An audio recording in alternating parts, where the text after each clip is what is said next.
4장입니다. 창세기 4장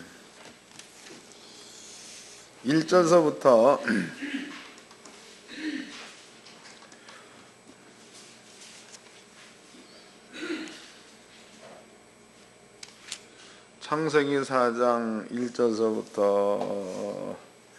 9절까지 10절까지 11절까지 읽읍시다.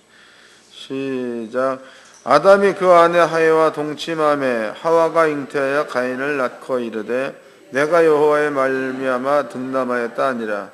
그가 또 가인의 아부 아벨을 낳았는데 아벨은 양치는 자이었고 가인은 농사는 자이었더라. 세월이 지난 후에 가인은 땅의 소산으로 제물을 삼아 여호와께 드렸고 아벨은 자기도 양의 첫 새끼와 그 기름으로 드렸더니 여호와께서 아벨과 그 제물은 연락하셨으나 가인과 그 제물은 연락하지 아니하신지라. 가인이 심히 분하여 안색이 변하니 여호와께서 가인에게 이르시되 내가 분해하면 어찌미며 안색이 변하면 어찌미뇨. 내가 선을 행하면 어찌 낯을 들지 못하겠느냐.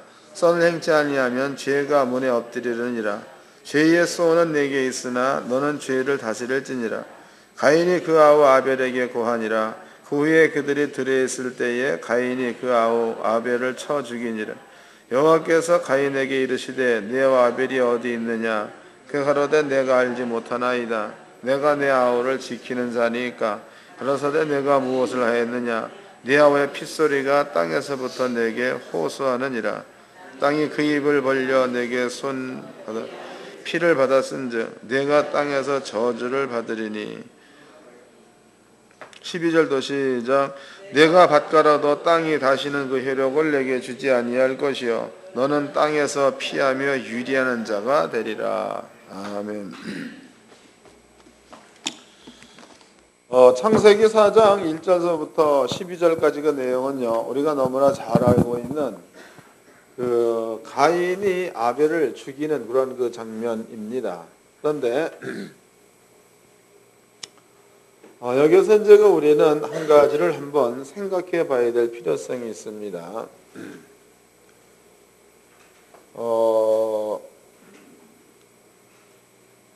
아담이 그 아내와 동침하여 아들 낳았으 이름이 가인 그랬다고. 가인. 두 번째 아들 낳았으 이름은 아벨 그랬습니다. 그런데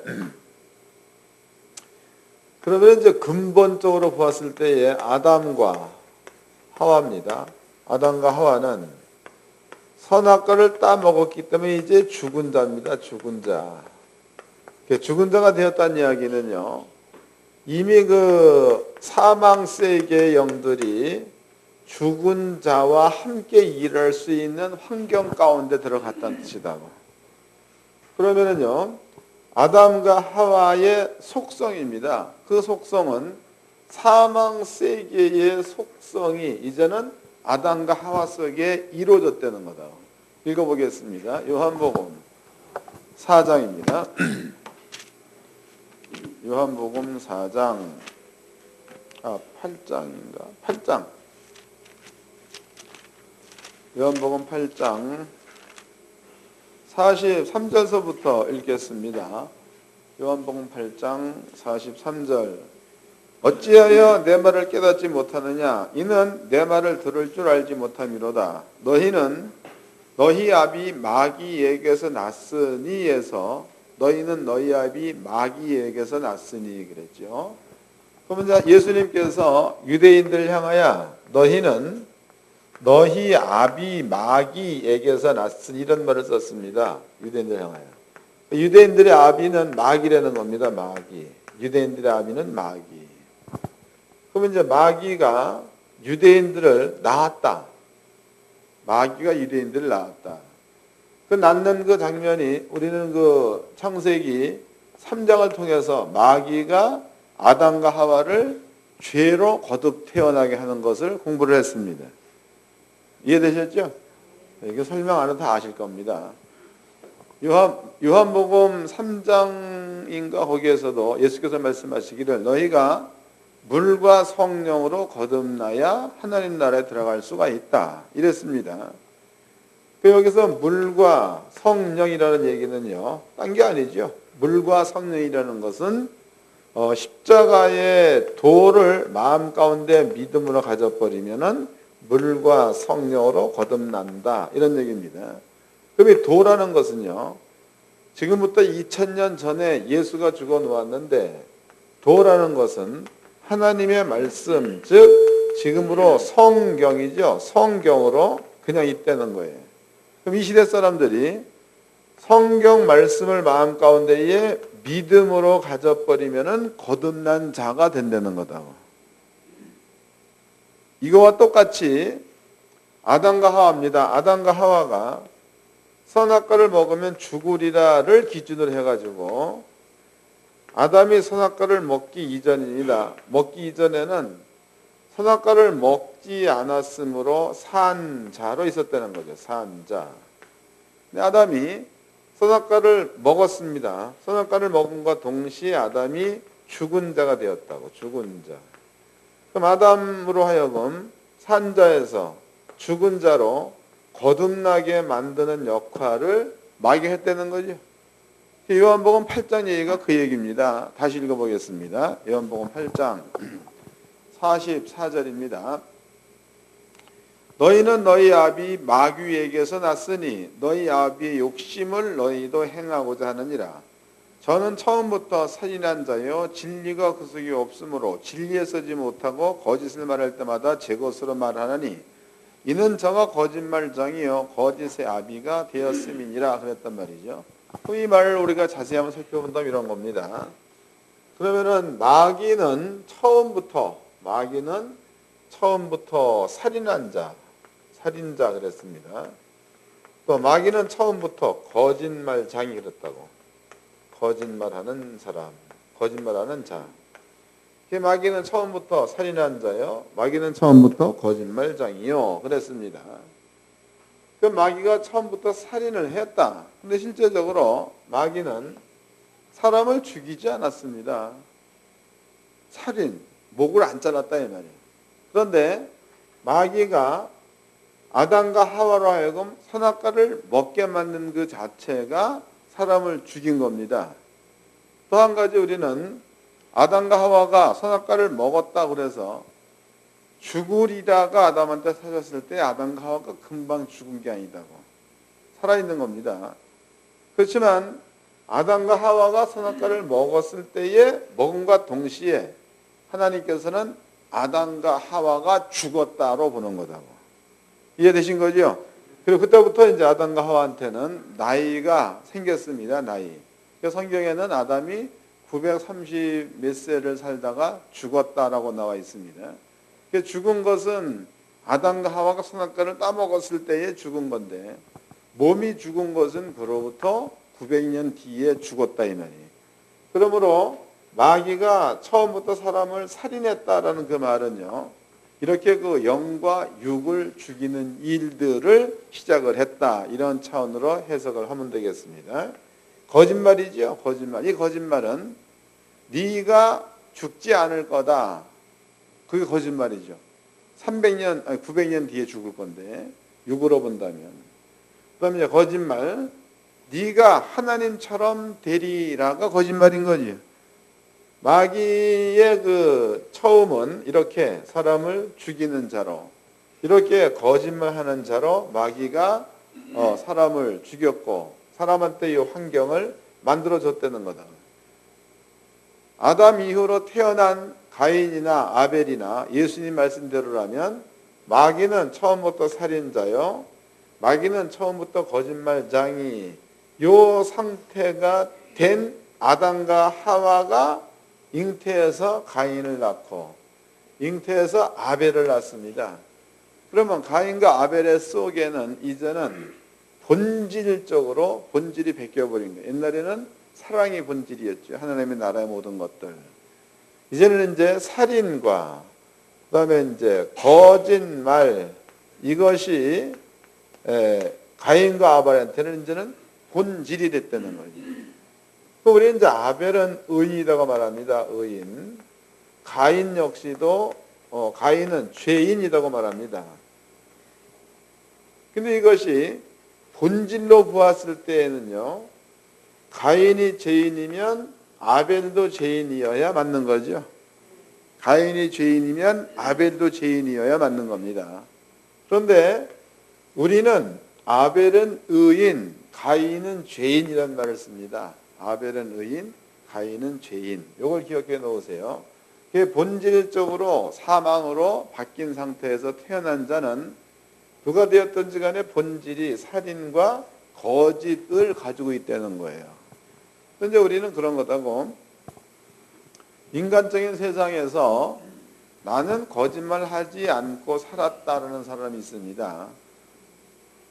근데 그 사람 얘기 들어보면 그 말이 거짓말이야.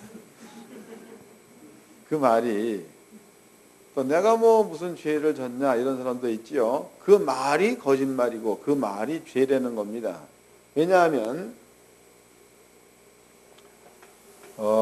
이것은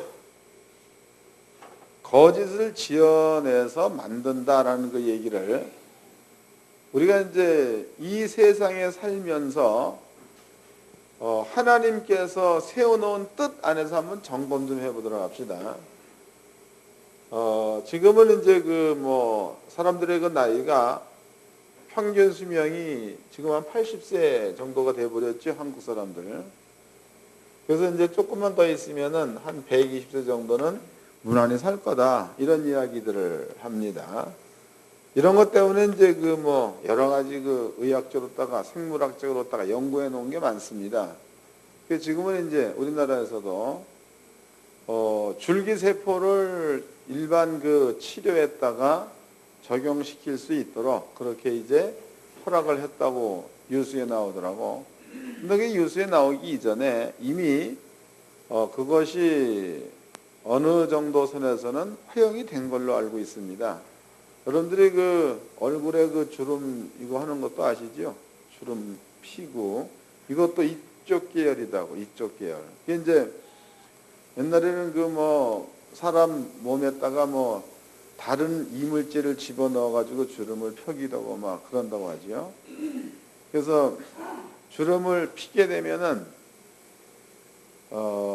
여기다 이제 보톡스를 집어넣어, 보톡스를 맞아가지고 여기다가 주름을 폈다. 그러면은요, 일반적인 피부는 움직이면 움직여지는 거다고. 근데 보톡스를 집어넣은 피부는 움직일 수 없는 거예요. 주름을 지우고 싶은데 주름을 지울 수가 없는 겁니다. 그럼 이런 것들은요, 사람의 감정에 변화를 준다고. 슬픔이 있다. 그러면 슬픈 얼굴이 돼야 될 거 아니에요. 기쁨이 있다. 그럼 기쁨 얼굴이 돼야 될 거 아니에요. 그러니까 우리가 이렇게 본다고 그래도 어저께도 참 재밌는 얘기예요. 내 목소리만 들어보면 고기를 많이 잡았냐 안 잡았냐 알 수 있다는.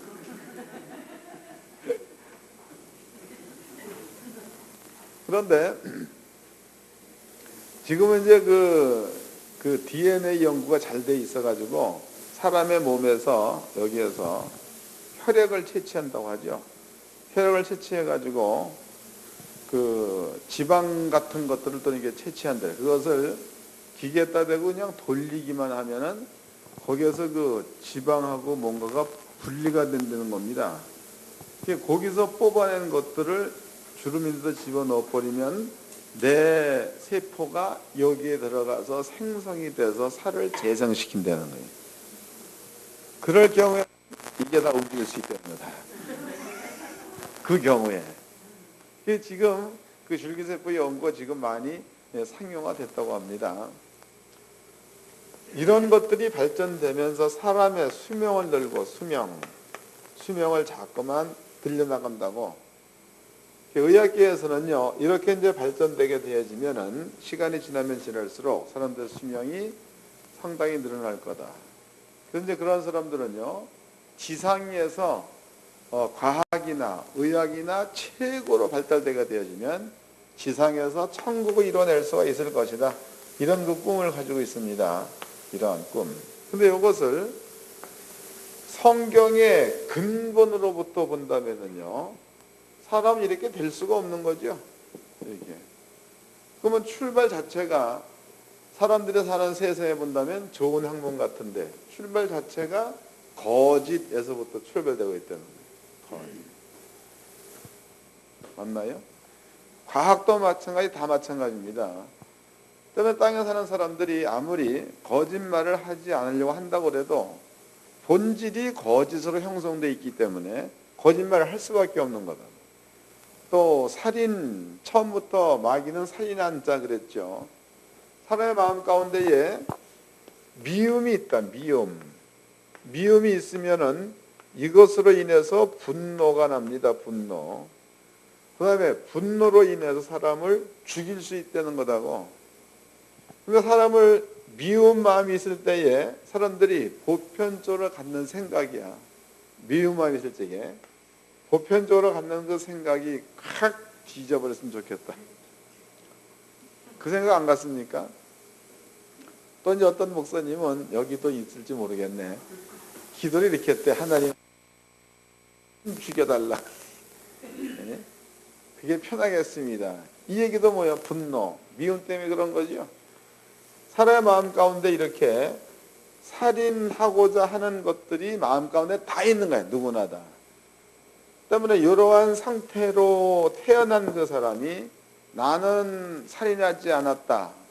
나는 거짓말하지 않았다는 그 자체가 죄야.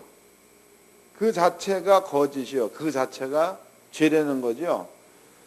땅에 있는 모든 사람들은요, 지네 아버지가 마귀다면 갖고 있는 본질이 이런 겁니다. 본질.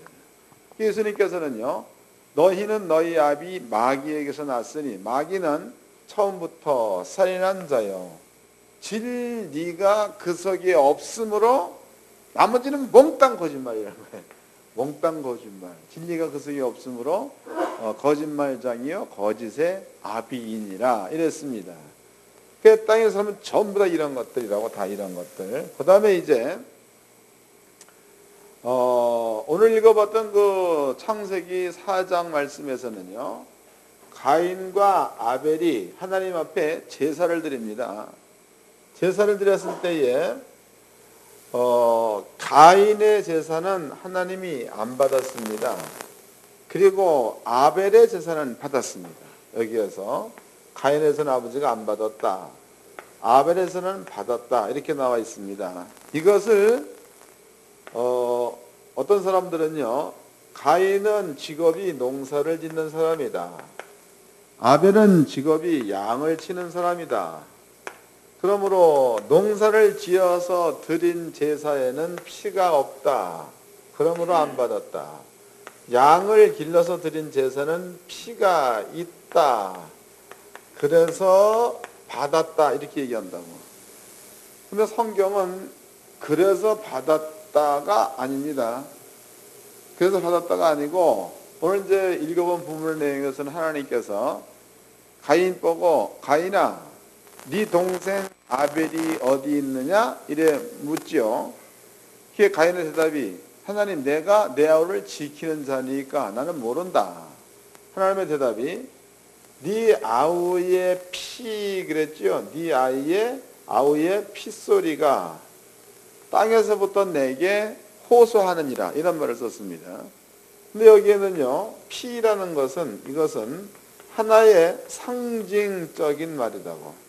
상징적인 말. 그 말이 무슨 뜻이냐면, 피 소리가 땅에서부터 내게 호소한다는 그 말은요, 우리가 살고 있는 세상에서 이 말이 안 맞는 말입니다. 왜냐하면 이제 그 집안에서 고기를 사다가 구워 먹기도 하고 뭐 썰어 먹기도 하죠. 만약에 삼겹살을 사서 먹는다, 그러면은 삼겹살을 구워 먹을 적에 불판 위에서 아 뜨거 꿀꿀 이러죠.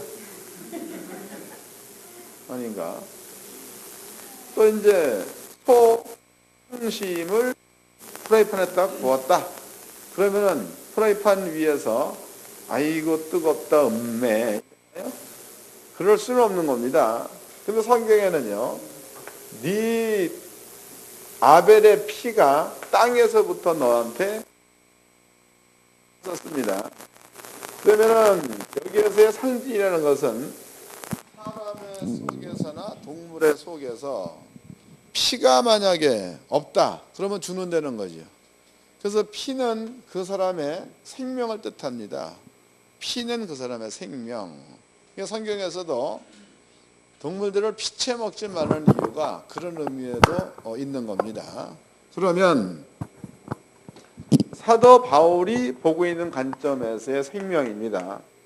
사도 바울이 보고 있는 관점에서의 생명은 진짜로 피냐 딴 거냐 이걸 한번 찾아보도록 합시다. 자, 히브리서입니다. 4장을 11장을 보겠습니다. 히브리서 11장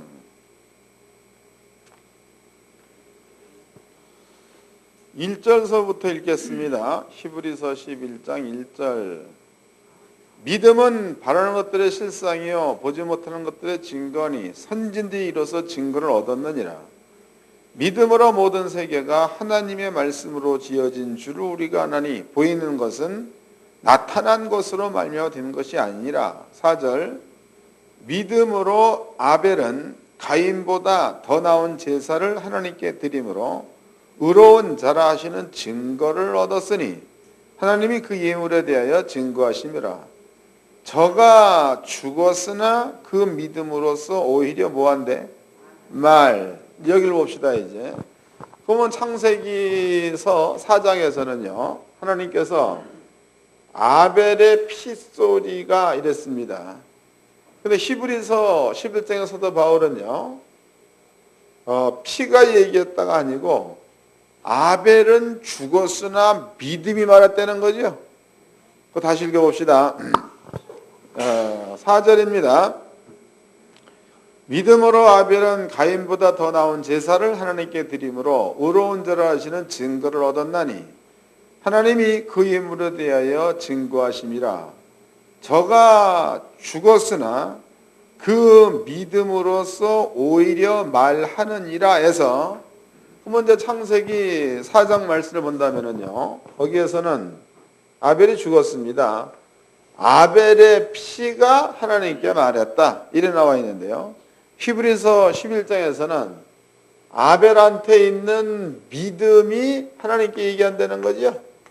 믿음이 하나님께 얘기한다 이렇게 나와 있다고. 그럼 결과적으로 피는 손으로 만질 수 있는 거고 사람의 몸에서 뽑아나갈 수 있는 겁니다. 근데 믿음이라는 것은 손으로 만질 수도 없는 거고 또 사람이 볼 수도 없는 거다고. 그렇지만 그 믿음이라는 것이 그 사람 속에 있으므로 하나님께서는 믿음 있는 자를 보고 의롭다 의롭지 않다를 가늠한다는 거다. 다시 읽어보게. 히브리 4장입니다. 11장입니다. 4절. 거기에 답이 나와 있습니다. 믿음으로 아벨은 가인보다 더 나은 제사를 하나님께 드림으로 의로운 자라 하시는 증거. 그러니까 그때부터 아벨을 향해서 너는 의로운 자다 이렇게 아버지가 인정했다는 겁니다. 그러면은 의인과 죄인이 나누어지는 시점은 창세기 4장 말씀으로 보았을 때에 믿음이 있느냐 없느냐에 따라서 의인이냐 죄인이냐가 나눠진다는 거지. 하나님께서 가인에서는 안 받았다 그러면은 안 받은 이유가 하나님을 향한 믿음이 없다는 거고, 하나님께서 아벨에서는 받았다 그 말은 하나님을 향한 믿음이 아벨한테는 있다는 겁니다. 그러니까 그 믿음에 따라서 이제는 죄인이다 의인이다가 결정된다는 거예요. 의인이다 죄인이다. 그렇다면은요 하나님께서 증거로 삼기로 한 그것이 히브리서 4장에서는 믿음이다라고 얘기해 놨으니까 믿음 얘기해 놨으니까 그러면 그 후대 사람들은 하나님을 믿으면 의로운 자가 되는 거고 하나님을 믿지 아니하면 죄인이 되는 거겠죠. 그러나 속성은 처음부터 살인한 자요 거짓말쟁이의 속성을 가지고 있는 거지만 그 사람 속에 하나님을 신뢰하는 믿음이 있느냐 없느냐에 따라서 하나님께서는 죄인이냐 의인이냐를 구분하신다라고 나와 있는 거니까 믿음이 그만큼 중요하다는 겁니다. 무지하게 중요한 거다고. 다시 읽어보도록 하겠습니다. 이제 이 1절입니다. 믿음은 바라는 것들의 실상이요. 보지 못하는 것들의 증거니 그랬으니까 그 믿음의 출발점은 하나님께로부터 출발, 하나님께서 하시는 일, 하나님께서 존재한다는 사실, 하나님께서 세우신 모든 뜻 이런 것들을 믿느냐 믿지 않느냐 여기에 따라서 의인이냐 아니냐 이것을 하나님께서는 판결한다는 겁니다. 구별한다는 거다. 그러면 이제 이 사건이 있고 난 그 다음부터 땅의 모든 사람들은 하나님을 향한 믿음이 있느냐 없느냐에 따라서 의인이다 죄인이다 이렇게 이제 구별되어지는 거니까 그만큼 믿음이라는 것은 죽느냐 사느냐를 결정하는 아주 중요한 게 됐다고. 중요한 게. 그러면 이제 이 한 가지를 깨달았으면은요, 그 다음에 사도 바울이 한 말입니다. 의인은 믿음으로 산다. 이 말도 이해하셨죠? 또 우리는 땅에 살면서요, 히브리서 11장 얘기 그대로입니다. 믿음은 바라는 것들의 실상 그랬단 말이에요. 그 만약에 이제 예수님께서 가난을 가지고 가버렸다. 그리고 우리한테 부여를 허락해 놓으셨다. 주셨다. 이게 고린도후서 8장에 나온 이야기입니다. 후서 8장에. 그러면 가난을 예수님이 가져가 버리고 우리에게는 부여를 주셨다. 이 말씀이 우리 마음 가운데에 믿음화 되어버리면 믿음은 바라는 것들의 실상 그랬으니까 얼마 있다가 부여가 나타난다는 뜻이 되겠죠. 이런 거. 그래서 의인은 믿음으로 살리는 거예요. 하나님의 존재가 있다.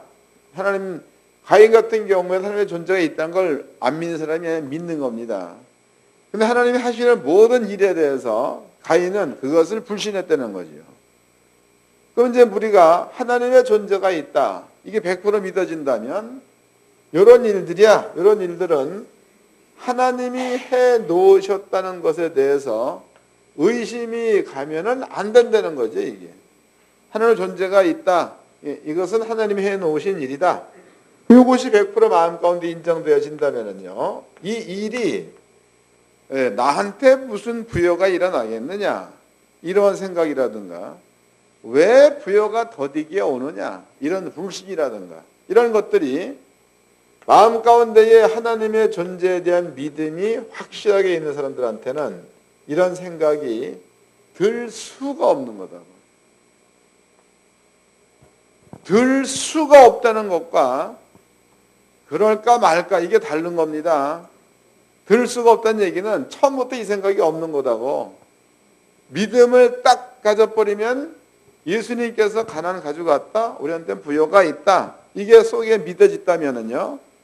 그 다음에는 이런 생각이 머릿속에 들 생각조차도 없다는 거야. 감이 잡히시나요? 근데 우리가 이 말씀에 비춰가지고 목사님들의 자신들을 이렇게 비춰보자고. 머릿속에 이 생각 없어? 여러 가지 의문도 있고 궁금증도 있고 불안도 있고 의심도 생기고 뭐 그러지 않습니까? 그 얘기는요. 믿음을 다시 점검해 봐야 될 그 생각들이라고 이게. 그래서 저는 이제 이것도 그 뭐 여러분들께서 다 이제 그런 생각을 가지고 있을 줄로 압니다만은 제가 이제 어떤 그 목사님이랑 만나가지고 얘기를 했습니다. 그런데 A라는 목사가 있고 B라는 목사가 있고 C는 나라고 쳐보자고. 나는 A라는 사람과 아주 친분이 두터웠던 그런 목사입니다. 근데 이제 B라는 사람은 A라는 사람과 친분이 두터운 사이야. 근데 B와 C는 처음 만난 관계야. 근데 이제 A가 나한테, A가 자기 친구 목사한테 C를 설명해줘서 설명해 주는데, 이 양반은 이렇고 이런 사람이다. 그 다음에 이제 저 사람 속에는, 머릿속에는 안 된다라는 개념이 없는 사람이다. 이래 설명한다. 물어봅니다. 어떻게 그럴 수 있느냐? 이렇게 물어봤더니 당연히 물어볼 수 있는 이야기죠. 이 양반이 답변할 거리가 없는 거야. 답변할 거리가. 겨우 답변한 그 내용이 성경대로 믿는 사람이다. 이랬단 말이에요. 근데 그것은 내가 한 말도 아니고 친구가 그 친구한테 한 얘기야. 그래서 이제 인사를 했습니다. 나는 누구누구요. 나는 누구누구요. 이제 신문에서 당신의 얼굴을 많이 봤습니다. 그런 얘기는 신문에서. 그럼 이런 것들은요. 내가 이 양반한테 비춰진 모습을 난 얘기하지 않은 거 아니야. 이 사람이 여기에다가 얘기한 거다 말이죠. 근데 그 말 가운데는 저 사람 속에는 안 된다, 뭐 안 낫는다, 뭐 이런 생각이 없는 사람으로 나를 본 거예요. 그러면 성경대로라면 목사님들은 다 그래야 되는 거다. 일반 성도는 안 그래도 되는 거다고 일반도 다 돼야 되는 거겠지만 종과 성도의 다른 점이 있다면요. 종은 성도이면서 하나님께로부터 보냄을 받은 자다고. 그러면 하나님께로부터 보냄을 받은 자는 보낸 자가 존재할 때에 그럴 때에 종이 있는 거지 보낸 자가 없는데 종은 있을 수가 없는 겁니다. 그러면 종의 머리 가운데는 보낸 자의 말이라면 100%다 인정되어져야 종으로서의 자격이 있는 거 아닙니까? 또 종들을 향해서 사자라는 말을 쓰지요. 사자. 그래서 이제 청나라에서 우리나라에 사신이 왔다. 그러면은 황제의 권한을 갖고 온 사람이 사자입니다. 사자. 근데 그 양반들 우리나라 만약에 와가지고 우리나라의 왕과 얘기를 쭉 할 때에 우리나라 왕보다 아래의 자리에서 얘기하는 게 아니죠. 그 나라의 대신밖에 안 되는 사람이지만 황제의 명을 받아가지고 온 자이기 때문에 황제의 자리에서 우리나라 왕과 같이 얘기한단 말이에요. 여러분들이 종이야 종. 종이면서도 하나님께서 또 보냄을 받은 사자예요. 사자. 사자라는 얘기를 합니다. 그럼 여러분들의 머리 가운데는요. 하나님을 향한 말에 대한 신뢰야. 여기에 대한 신뢰. 이런 것들은 세상의 누구보다도 높아야지만이 종이란 말이 맞는 거고 사자란 말이 맞는 겁니다. 그러면 여러분들이 이제 예수가 이뤄놓은 일은 아버지의 뜻이다. 이거 다 알잖아. 창세전에 세우는 계획이다. 그러면 병든 사람한테 손을 얹으면 낫는다. 이 얘기 역시도 하나님께서 계획하신 것을 예수님이 완성시켜 놓은 거다. 이런 믿음을 가지고 있다면 병든 자한테 손을 얹는 것에 대해서 다른 이론을 만들어낼 필요가 없는 거다고. 아니 다른 이론을 만들어낼 수도 없다는 거예요. 이해되시나요? 이거 성경에 정확히 나와 있는 거니까. 근데 오늘날에는요. 치료는 단회적인 것이며 초대교회 때 그랬다. 그 얘기는 본인 스스로가 하나님의 사자가 아니라는 뜻이죠. 귀신을 내어 쫓는다. 누구든지 성경 그렇게 나와 있습니다. 근데 만약에 귀신은 능력받은 자만 내어 쫓는다. 그러면 그 사람 역시도 스스로가 하나님의 사자가 아니라는 얘기다. 어떠한 독을 마실지라도 해를 받지 아니하고 이것도 주님이 완성시켜 놓은 이야기입니다. 근데 여러분들이 음식을 먹을 적에 이것저것 가려 먹거나 커피를 많이 먹으면 잠을 못 잔다거나 이런 개념을 가지고 여러분들이 음식을 먹는다면 이건 역시도 하나님의 종이 아니라는 뜻이다. 맞나? 그런 겁니다. 그래서 저는요. 이런 경험을 나는 많이 해본 목사예요. 한날은 어떤 그 성도님이 나한테 목사님 나는 우유만 먹으면 설사합니다. 그래. 그럼 그것은 하나님의 뜻에 비춰본다면 그 말은 맞는 말이야 틀린 말이야. 정상적인 사람은 우유를 먹어도 설사하지 말아야 되는 거죠. 그러면은 우유를 먹으면 설사를 한다. 그 얘기는 하나님 말씀대로 살면 건강한다라는 하나님의 말씀을 우유 먹으면 설사한다 가로막고 있는 거다. 그 말씀이 못 이루어지게 만드는 겁니다.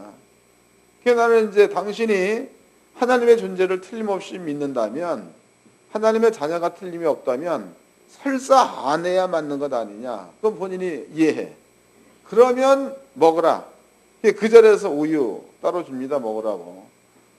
그 우유 먹으면 5분이면 화장실 가는 양반이 우유 먹어도 2시간, 3시간, 4시간 가도 설사가 안 나는 그 얘기는 하나님 말씀이 그 사람한테 적용됐다는 뜻이 되겠죠.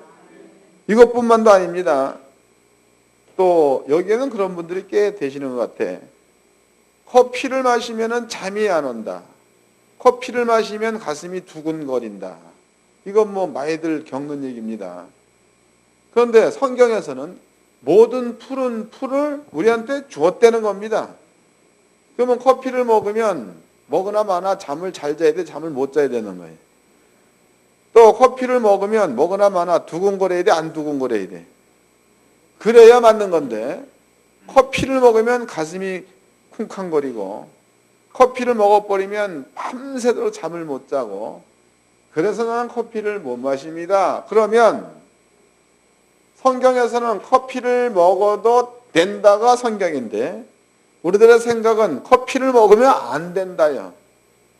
그러면 커피를 먹으면 안 된다가 커피를 먹으면 된다는 하나님의 말씀을 막고 있는 거니까 이건 역시도 스스로가 종이 아니라는 것에 대한 증명이 되는 거다.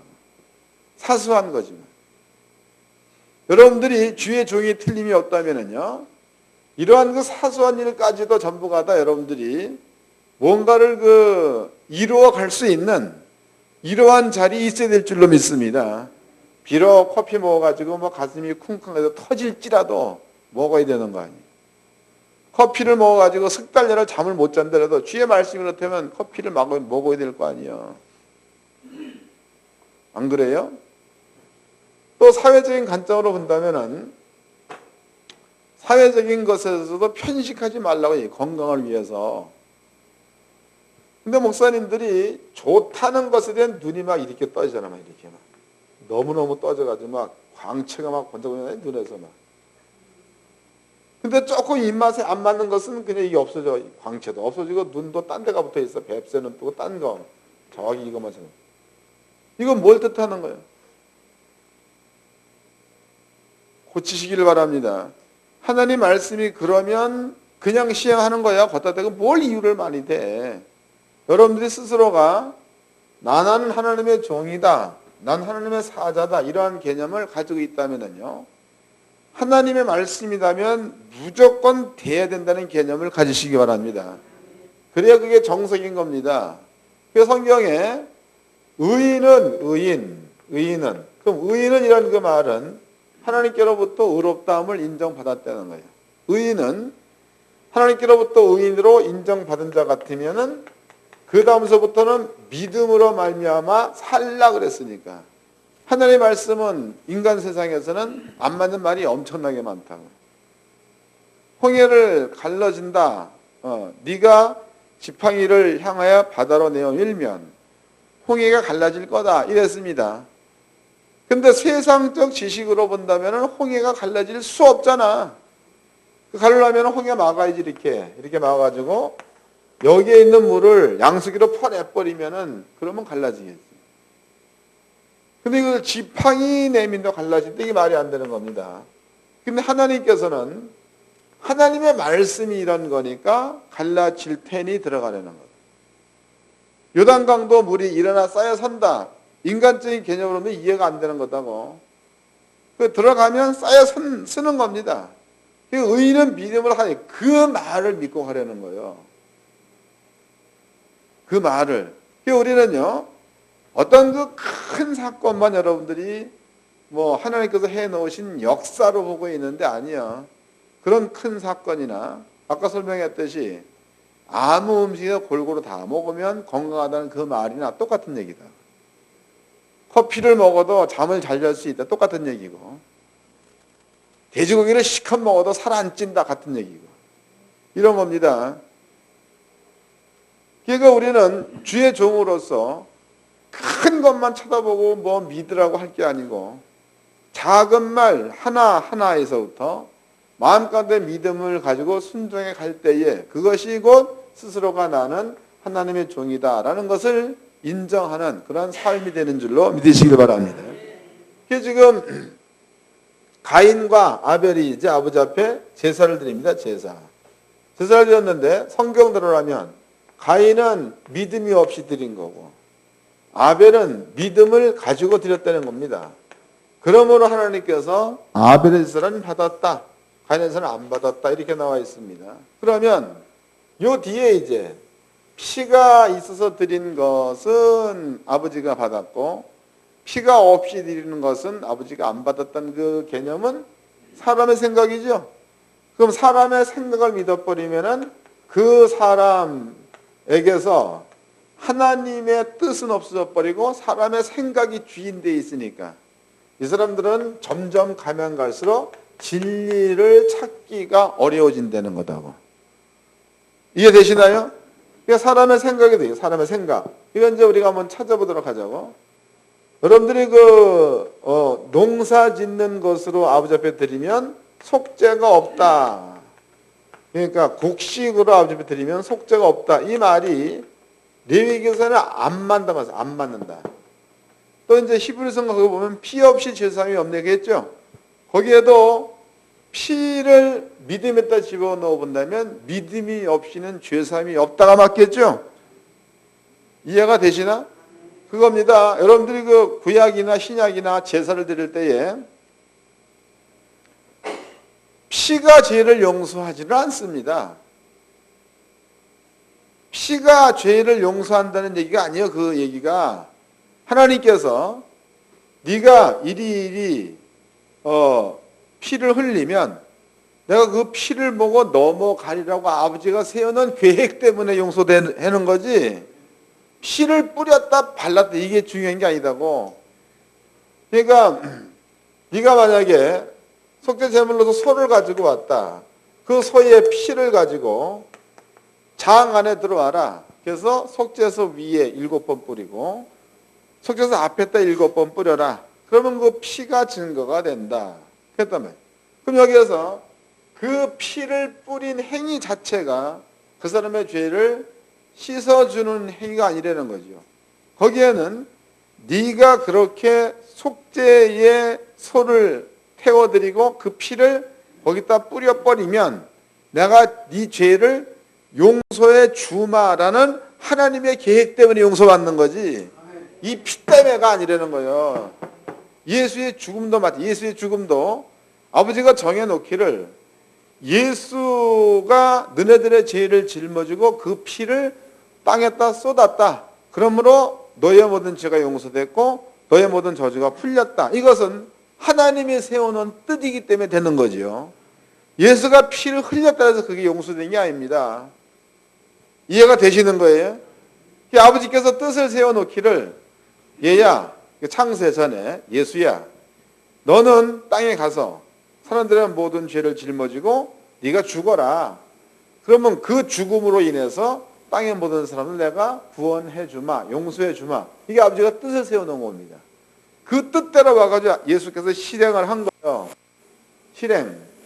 그래서 그 사실을 사람들로 하여금 믿어버리면 구원을 받을 수 있도록 하나님께서 뜻을 정해놨기 때문에 그 뜻이 우리를 구원하는 거지. 예수가 행한 어떤 행위 이게 우리를 구원하는 게 아니라는 거예요. 이해되셨어요? 그러니까 구약이나 신약이나 방법은 같은 겁니다. 의인은 믿음으로 말해 산다. 그 얘기 역시도 예수가 죽었습니다. 2000년 전에. 근데 하나님께서 그 예수를 너희들이 믿어버리면은 내가 구원해 주겠다라고 세워놓으신 하나님의 뜻이 우리를 구원해내는 거지. 어떤 행위 자체가 우리를 구원하는 게 아니라는 거예요. 그러니까 땅에서 여러분들이 의인은 믿음으로 산다. 이것은요. 이 뭡니까? 피가 있다 없다라고 봤을 때에 제사를 드린다. 혹은 속죄제를 드린다. 이 모든 것 가운데에 피만 있고 믿음이 없다면 헛제사야 이게. 이해된 거죠? 읽어보자고 말라기서입니다. 그 아버지가 안 받는데 믿음이 없어서 안 받는 거예요. 말라기서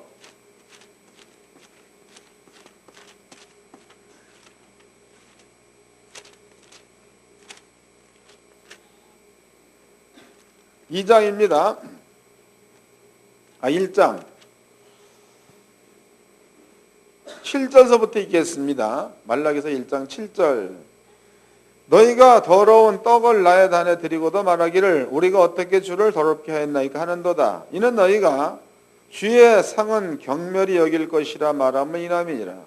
만군의 여호와가 이르노라. 너희가 눈먼 희생으로 드리는 것이 어찌 약하지 아니하며 저는 것 병든 것으로 드리는 것이 어찌 약하지 아니하냐. 이제 그것을 너희 총독에게 드려보라. 그가 너를 기뻐하겠느냐 너를 간함하겠느냐. 그럼 여기서 하나님께서 눈먼 희생, 저는 것, 병든 것 이것을 너네들이 드렸으므로는 안 받는다 그랬습니다. 그 다음에 거기에다 예를 들었어요.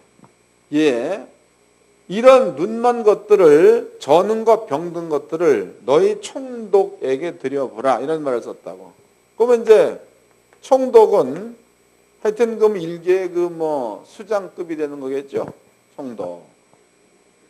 만약에 이제 이 총독한테 선물을 갖다 준다, 선물. 그러면 그 선물은 최상급이어야 된다고. 설령 중간쯤 드린다고 해도 아주 중간 가운데 정성을 다해서 드려야, 그래야 총독이 그 선물을 받을까 말까 하는 거다고. 그것도 아무리 좋은 거 준다라도 아니면 안 받는 거죠. 근데 만약에 이 총독에게 너네들이 선물을 갖다 줄 때에 저는 것, 병든 것이란 그 말은 최상품이라고 얘기해 놓고 그 속에다가 썩은 것을 집어넣었다. 이런 것들을 말하는 겁니다. 그러면 총독이 그런 선물을 받았을 때에 너희를 간합하겠냐 그 말은 그 선물을 받고 너희 형편을 알아주겠느냐?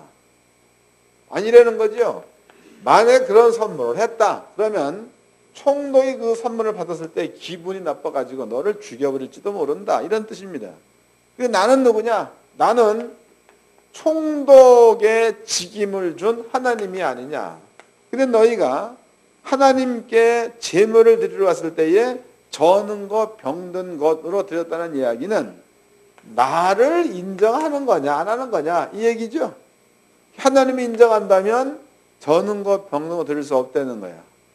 하나님 인정하지 않는다면 저는 것, 병든 것 드릴 수 있다는 거죠.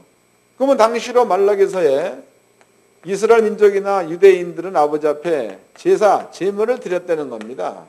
그런데 하나님은 그 제물을 받는다는 거야, 안 받는 거야? 안 받는 거예요. 누가 성전문을 닫았으면 좋겠다 그랬으니까 싫다는 겁니다. 여기는 어떤 의미가 있는가 하면 이제는 이네들이 피는 흘려, 피는. 양을 잡아서 피를 쏟고 소를 잡아서 피는 흐립니다. 그런데 그 속에 하나님을 향한 믿음이야, 믿음. 그 믿음이 없는 상태에서 드리는 제물이기 때문에 아버지는 안 만드는 거죠. 믿음을 가지고 드렸다면 이런 제물을 드릴 수도 없는 거죠. 말라기 얘기가 그 얘기입니다. 그러니까 하나님께서는요, 피가 없다 있다 이게 중요한 게 아니고 그 사람 속에 하나님을 향한 믿음이 있느냐 없느냐가 중요하다는 겁니다. 그래서 창세기 4장 말씀에서는요, 가인은 죄인이다, 아벨은 의인이다. 이것은요, 믿음이 있느냐 없느냐에 따라서 그런 거다. 또 가인에 대해서는 안 받았다, 아벨에서는 받았다. 이 얘기는 피가 있다 없다의 차원이 아니고 하나님을 향한 믿음이 있느냐 없느냐의 차원에서 지금 하고 있는 거다. 사람의 생명은 실제로 그 피가 생명이 아니고 그 사람 속에 있는 믿음이 생명이라는 것. 이것 때문에 하나님께서는 그 사람이 영원히 살았다, 영원히 죽었다로 아버지는 구별을 한다는 겁니다. 이해가 되신 거죠? 그래서 우리는 창세기 4장을 이렇게 읽어볼 때 여러분들은요, 피 없이 어쨌든 이런 얘기들은 상당히 유치한 이야기. 그런 얘기를 많이 알면 알수록 진리는 닫힙니다. 하나님 말씀을 백날 읽어봤자 이미 여기에 찍혀져 있어요. 이게 딱 찍혀져 있어가지고 피 없이 드리는 제사는 죄사함이 없으니까 아버지가 안 받는다. 이렇게 이제 정해놔버렸어. 그런데 레위기서 5장을 읽어보면 소재 가운데서 한 가로 한 줄만 드려버리면 죄가 용서된다는 말이 나온다고. 그러면 그 말을 딱 읽게 되어지면 이해가 되겠어 안 되겠어? 뭔 얘기 아시는 거예요, 지금? 그러니까 머릿속에 피 없이는 죄사함이 없다. 그래서 가인도 곡식으로 드렸기 때문에 피가 없이 드렸기 때문에 아버지가 제사를 안 받았다. 이런 지식을 가지고 있습니다. 이 지식을 가지고 레위기서 5장에 소재 드리는 방법을 읽었어. 이제 소재 드리는 방법은 가루 한 움큼 갖다가 아버지 앞에 드려버리면은 하나님이 그 가루를 받으시고 네 모든 죄를 용서해 준다라고 나와 있지 않습니까? 그래, 그 글을 읽게 되면은 갖고 있는 지식이 피 없이는 죄사함이 없는데 가루로 드렸는데 죄사함이 있다? 이해가 안 되잖아. 이해도 안 되고 해석도 안 되는 거다고. 왜냐? 내 속에 있는 지식이 하나님 말씀을 가로막고 있는 거죠. 그러니까 그 지식이 많이 많을수록 진리를 찾을 수가 없다는 거지. 이해가 되시는 겁니까? 레위기서 읽어보겠습니다. 5장.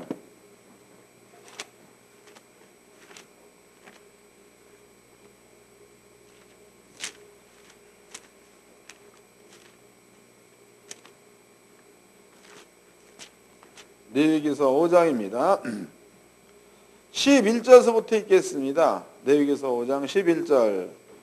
만일 힘이 산비둘기 둘이나 집비둘기 둘에도 미치지 못하거든 그 범죄를 인하여 고운 가루 에바 10분의 1을 예물로 가져다가 속죄 제물로 드리되 이는 속죄제인즉 그 위에 기름을 붓지 말며 유향을 놓지 말고 그것을 제사장에게로 가져갈 것이요 제사장은 그것을 기념물로 한 움큼을 취하여 단 위 여호와의 화제물 위에 불사를 찐 이는 속죄제라 그랬단 말이에요. 그러니까 가루로 죄 용서함 받을 수 있는 속죄 제사를 드릴 수가 있다는 거죠. 12절입니다. 13절. 제사장이 그가 이 중에 하나를 범하여 얻은 허물을 위하여 속한즉 그가 사함을 얻으리라 그랬죠. 그러니까 그것 때문에 그 소제물로 속죄제를 드려버리면은 그 죄의 용서를 받을 수 있다 이 얘기다고. 그러니까 지금 만약에 이제 피 없이는 죄사함이 없나니 이 개념을 단순한 피로다가만 가지고 있다면은 그러면은 그 개념을 가지고 이 글을 읽어버리면 이 글이 죽어도 이해가 안 되겠죠. 죽어도. 왜냐하면 피 없이 죄사함을 받을 수가 없다는 얘기가 성경에 있다고. 그게 몇 절에 어디에 나와 있죠? 피 없이 죄사함이 없다. 그 얘기가 히브리 서거에 나와 있죠? 히브리서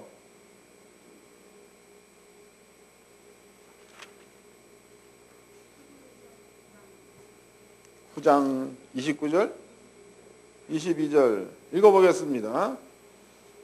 20절서부터 읽어보겠습니다. 20절.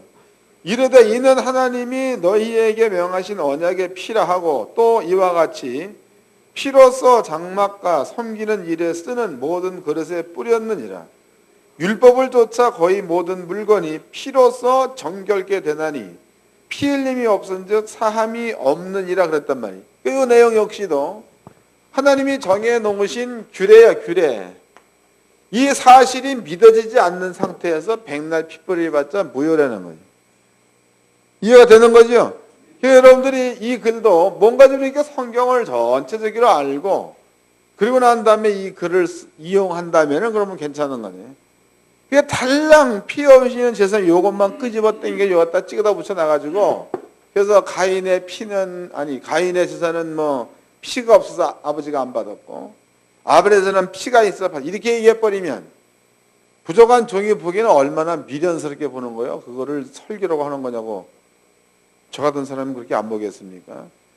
여러분들이 가서 만약에 그런 얘기 듣는다면 그렇게 들을 거네. 저거를. 근데 불행하게도 그 얘기들을 연구도 안 해 많이 떠들었을 거네. 그러니까 사람의 생각 이런 것들이 잘못된 성경의 지식이 성경 해석을 막고 있습니다. 막고. 결과적으로 믿음을 얻어낼 수 있는 그러한 그 생명의 길이 막혀 있다는 겁니다. 그게 얼마나 재밌는 거냐. 목사님들은요. 창세기 4장 1절서부터 13절까지인가 2절까지 읽었죠? 여기 보면은요.